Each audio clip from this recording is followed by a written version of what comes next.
Hello friends, this is the second part of episode 1 of the novel A Look in the Dark. It's entitled Birds.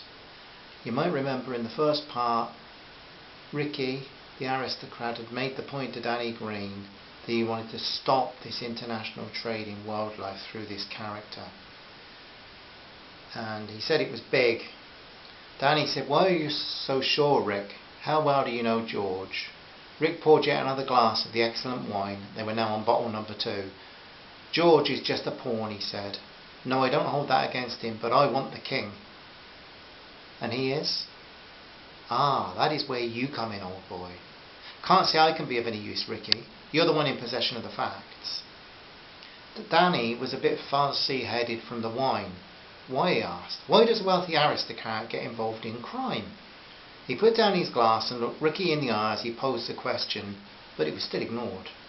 "Thing is, old boy, we have to be careful how we proceed. Do you remember that poor chap who was found dead in the Thames last year near Maidenhead, I believe? Well, it's generally thought that he was a respectable and legal animal dealer, but he knew too much about the illegal trade and was about to go to the authorities." "Yes," Danny said, "I remember that. Never solved, was it? And he had been in the river a while. The police said he'd been beaten up badly before he was murdered." "Listen, Danny, I am telling you about this because I trust you. I trust that the passion we share for the birds will mean you will want to do something about this as much as I do." "Still have no idea where I come in, Rick." "Oh, that's easy, my friend. I want you to investigate this for me." "You must be kidding, Ricky. I don't want to end up face down in Weymouth Bay." Danny Greene pointed sharply out of the window at the shimmering reflections in the waters of the English Channel.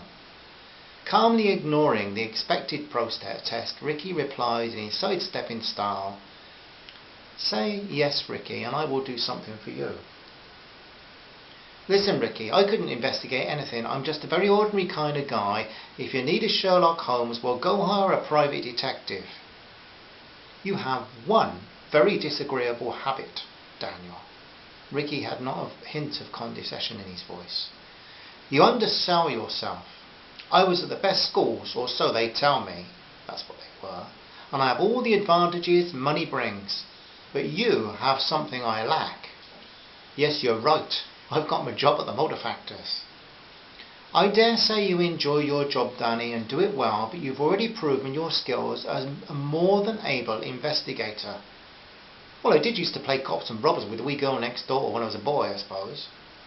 "Stop being flippant, Danny. This is important." Ricky reached behind his seat for a magazine.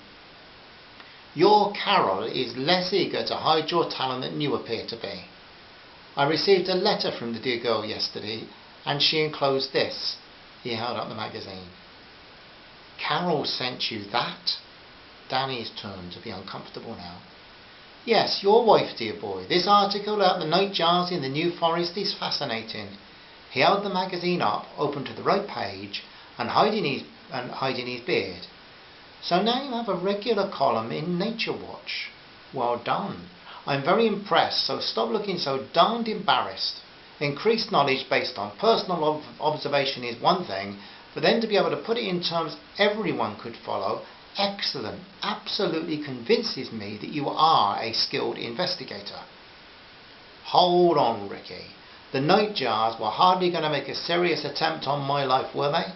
True, being a strange bird of the night, they did require a few late nights or early mornings actually, but they were not annoyed enough to threaten my existence." "Danny, you have what it takes to investigate this matter, to find out where the evidence leads and to turn over more evidence, to reveal as much as possible." "Sorry, Rick," Danny interrupted. "I do not share your confidence, and I do not have the time." "We'll have to make sure that you do. Have the time, I mean."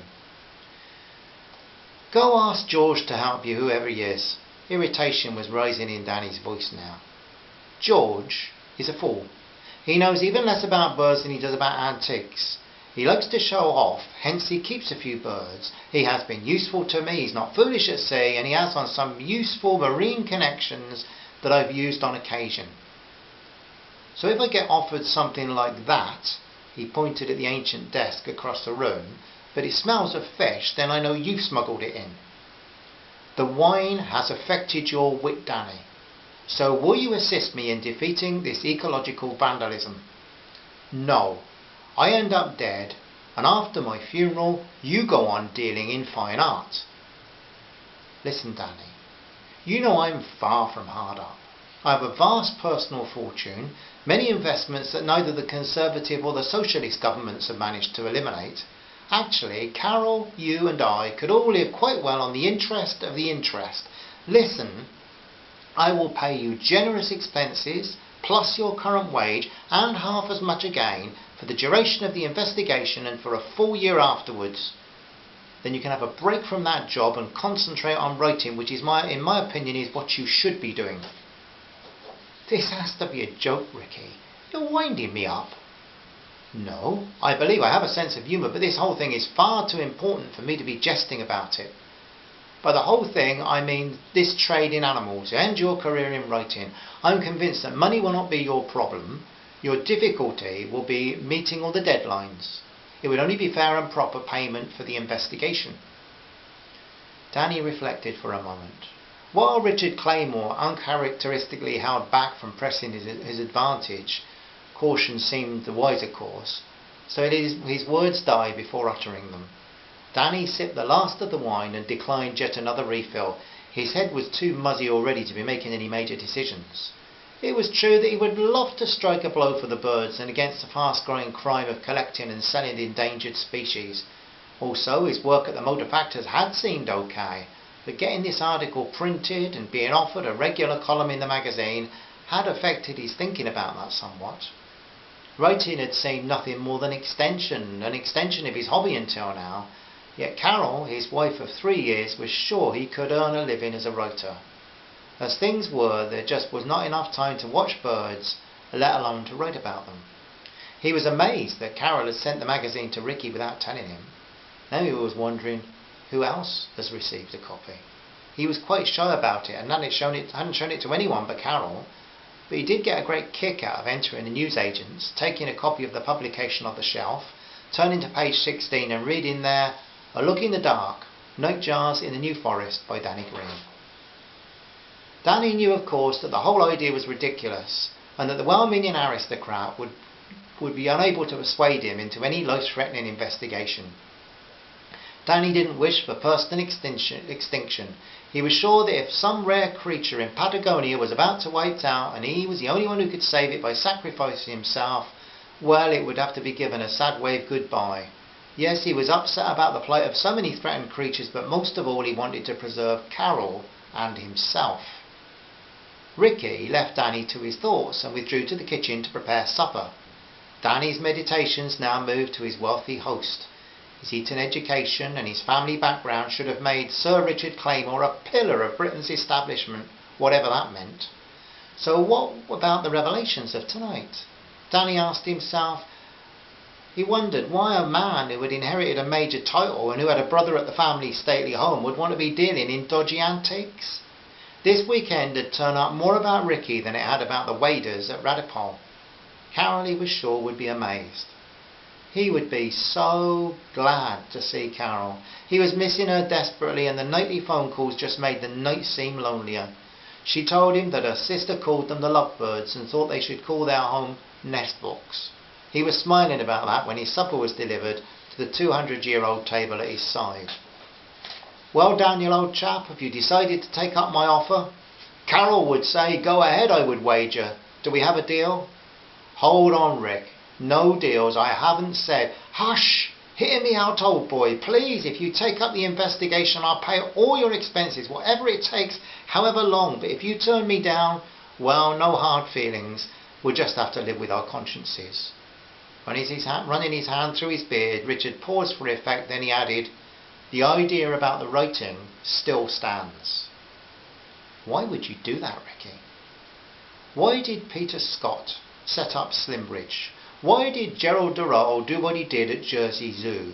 Because they believed in their cause. You would be a good investment, not in cash, but in the general good for the birds. Anyway, I really like you and Carol, and that kind of cash is just the crumbs off the table, though it shames me to admit it. I'm not being smug here, Danny. It's just the truth. Ricky, I couldn't. Well, anyway, old boy, at least come with me on the morrow and see George and his birds, eh? All right, Rick, but I'm making no promises, and you understand that, don't you? Richard Claymore did understand, and he was glad that Danny was coming to see the boatman George. He felt that he might persuade his young friend more than additional words would. In fact, Ricky was glad that he could see so much caution in regard to getting involved. When Daniel eventually accepted the assignment, caution would be an asset. Danny Greene lay a long time in bed that night before giving in to his tiredness. Far too many thoughts were bouncing around the walls of his mind. His head was like a radio station that wasn't properly tuned in. Twice in his restlessness he got out of bed and looked out of the window at the end of the bungalow, watching the stars. If only Carol was here, he thought. 300 miles away in Leeds, Carol Greene was longing to see her husband. Thank God it's only one more night, she spoke softly to her pillow. She read her letter from home from her mother one more time. Funny how a piece of paper in a little envelope can bring the Irish troubles right into this room, she mused as she turned over the contents of the letter in her mind. Switching off the light, alone with her worries about her family, she just missed Danny all the more. So there it is, my friends, the end of chapter 1. Please keep listening. I think this story, I'm not the world's best storyteller, but I do think this story is worth telling. Nice to share it with you. Hope you're all well. Love and peace from Kate and I. Bye bye. Bye bye.